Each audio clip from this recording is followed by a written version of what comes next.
Soc Modest Corbella, tinc a prop de 65 anys, a punt de la jubilació, i la meva vinculació amb la Fundació Ginac, Ginesta, és des d'aproximadament fa uns 10 anys. Jo vivia en un internat i allà teníem contacte també amb educadors i psicòlegs, i va ser que als 17 anys vaig ser el primer curs d'educador. Un xicot que venia de poble, que havia estat a l'internat a Valls estudiant a l'Institut Narcís Oller, però estava claríssim que l'objectiu era estudiar psicologia, i això coincidia també amb que a Tarragona ja hi havia una delegació de la Universitat de Barcelona, i una de les primeres carreres que es van fer en aquesta delegació va ser la de psicologia. Suport vol dir que anem al costat d'algú, no? Estem acompanyant, estem donant suport a algú que és el protagonista. Autonomia, gran paraula en aquest àmbit en el qual ens movem nosaltres. Pròpia, és a dir, a casa dels altres, que estan en una casa que potser no és pròpiament la seva, però sí que es tracta de que sentin que és casa seva. Doncs això, a la pròpia llar. I aquest concepte de llar, que no és un concepte només físic, no?, d'habitatge, de 4 parets, sinó la llar, un lloc on ens estem acompanyats. I l'objectiu és resposta immediata allà on hi pot haver una necessitat més urgent. Aquest és l'objectiu. I a partir d'aquí es va desenvolupant el dia, que pot ser atenció directa, molta atenció directa en els habitatges. Pensem que en aquests moments tenim 7 habitatges amb diferents persones i tenim 15 habitatges particulars on també fem el suport. Per tant, estem parlant de gairebé 36 persones, 7 pisos i 15 habitatges particulars. Per tant, i repartits en treballs i pobles de la comarca. Vivim en una societat en la qual el que predomina o el que és valorat és la persona que és productiva. I sent productiva genera diners pels altres, és a dir, per l'empresari, i genera diners per ells. Aquest és el model. El que no és productiu, marginat. I aquesta és la gran crueltat d'un capitalisme desbocat, no?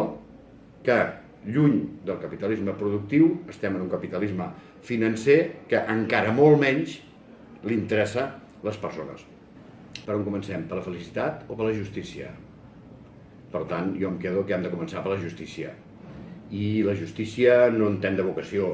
La justícia és un tema claríssim, que a vegades potser sí que costa de definir, perquè són conceptes abstractes, però en canvi sí que segur que tots sabrem interpretar què és la injustícia. Injustícia en l'incompliment de drets, injustícia en el tracte de les persones amb discapacitat, injustícia en l'estigmatització de les persones amb malaltia mental. Tot això segur que estem d'acord que és injust. Per tant, doncs, la justícia seria eliminar les injustícies, perquè vulnerables és una suposició, és una possibilitat. No ens enganyem. Treballem per les persones vulnerades i tenim el compromís. La societat té el compromís més que mai d'atendre aquestes necessitats i deixar-se de paraules. És que el tracte amb les persones amb discapacitat, les persones amb malaltia mental, ha de ser un tracte entre iguals, reconeguent a l'altre com un igual amb tu mateix, perquè l'altre ja et reconeixerà com un igual. La feina no és una trajectòria personal, és una trajectòria compartida amb molts professionals i amb moltes persones, i també compartida amb molts mestres. Un d'ells, doncs, parlaríem del doctor Francesc Tosquelles, que és molt poc conegut aquí a Catalunya. Permeteu, us explico una curiositat, que aquest va ser el primer llibre que em va estimular a conèixer i aprofundir tant en el món de la psicologia com en el món de les discapacitats. I d'això fa 50 anys. Aquest llibre està editat l'any 70, Els Inadaptats, escrit per Jeroni de Moragas, una eminència del que és el tracte amb les persones amb discapacitat, ja des d'abans de la guerra, amb la fundació de la Sageta. Doncs avui dia ja es comença a escriure, ja es comença a publicar sobre l'ètica. L'ètica, aquest és l'últim que ha sortit, és l'ètica del cuidado en ciències de la salut, per tant és el que toquem nosaltres, també l'ètica dels serveis socials i també l'ètica i la salut mental. Finalment, avui dia, per sort, ja es parla de capacitats. Ja no es parla de discapacitats, sinó que es parla de capacitats. La Marta Nussbaum, una autèntica mestra, també un exemple a seguir per canviar la mirada que puguem tenir amb les persones amb discapacitat. Després sí que, importantíssim, l'humor en el tracte amb les persones.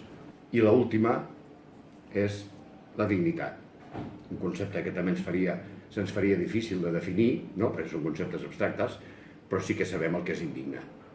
Una persona que viu indignament sabríem per què viu indignament. Per tant, intentem eliminar les indignitats i sí que farem una comunitat, una col·lectivitat, un món una mica més digne.